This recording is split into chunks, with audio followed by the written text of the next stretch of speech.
सबको मेरा सलाम, सबको मेरा जय मसीह की। दोस्तों, आज मैं एक नए विषय के साथ, एक नए टॉपिक के बाद आपके साथ चर्चा करूंगा और उस टॉपिक का ये नाम है, क्या पाप का दंड हमेशा मृत्यु है? Question mark. आज हम इसी टॉपिक पे और इसी से मिलता जुलता वचनों पर बात करेंगे और कि प्रभु का वचन क्या कहता। उत्पत्ति की पुस्तक अध्याय 2 वचन 17, जिस दिन तू उसका फल खाएगा उसी दिन तू अवश्य मरेगी। दोस्तों, परमेश्वर ने आदम को वार्न किया था कि तुझे ये फल नहीं खाना, उसके बावजूद भी उसने वो फल खाया। दोस्तों, आदम ने क्या किया? परमेश्वर की वाचा को तोड़ दिया। यहाँ पर परमेश्वर ने मना किया था, तू भले या बुरे ज्ञान के वृक्ष का फल नहीं खाएगा, फिर भी उसने खाया। परमेश्वर नहीं चाहता था कि कोई उसकी आज्ञा को तोड़े, पर जिस परीक्षा में वो था उस परीक्षा में वो पास ना हो पाए और उसने अपनी पत्नी हव्वा के कहने पर, शैतान के बरगलाने पर, जो उसकी पत्नी को बरगलाया, उसके आधार पर उसने अपने पति को फल खिला दिया और आदम ने खा लिया, जिस वजह से पृथ्वी पर पाप आया। परमेश्वर ने स्पष्ट कहा है कि पाप का परिणाम मृत्यु है। ये केवल शारीरिक मृत्यु नहीं बल्कि आध्यात्मिक मृत्यु है मृत्यु, जिस वजह से जितने बच्चे अब पैदा होते वो आदम के बीज से ही पैदा होते। आदम का जो बीज आज हम में काम कर रहा है वही पाप हमारे अंदर है, इसलिए पूरी मानव जाति पापी हो गई। ये जो हम एक्स्ट्रा पाप करते हैं ये एक्स्ट्रा बोनस है दोस्तों। ये जो हम पाप कर रहे हैं, हम जन्म से ही पापी हैं। क्यों? आदम की वजह से। उसने परमेश्वर की वाचा को तोड़ा, आदम की वाटिका। उसने परमेश्वर की कही हुई बात का सम्मान नहीं रखा और उसने वाचा को तोड़ दी, इसलिए मानव जाति पापी हो गया। और उसी ठीक दूसरी ओर प्रभु यीशु मसीह ने पाप का दंड उठाया और वो परमेश्वर की वाचा को मानते हैं। आइए हम एक वचन से जानेंगे, रोमियो की पुस्तक अध्याय 6 वचन 23।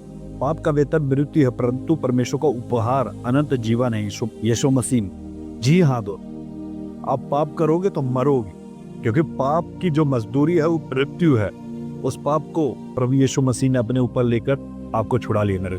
अब आपने क्या करना है?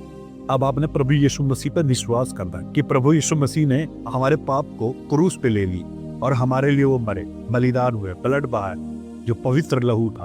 अब हमें सिर्फ कन्फेस करना अपने मुंह से कि प्रभु ने हम पापियों के लिए वो दंड सहा, वो हमारे पाप के कारण क्रूस पे चढ़े। क्योंकि अब विश्वास करने वालों के लिए मृत्यु नहीं बल्कि जीवन की राह है।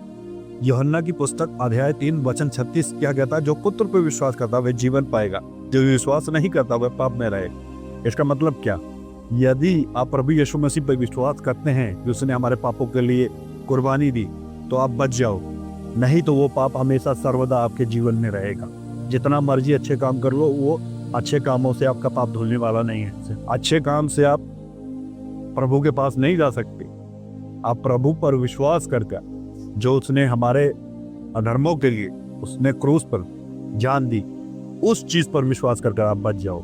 अगर ताउम्र आपने प्रभु को नहीं मान तो आप मरकर नरक चले जाओ, क्योंकि पाप का दंड तय है और विश्वास और प्रभु के पास लौटना वो आपको एक नया जीवन देगा। आप बच जाओ। पाप का दंड मृत्यु है, पर मसीह ने हमारे लिए जान दी, हमारे अधर्म के, हम जैसे पापियों की।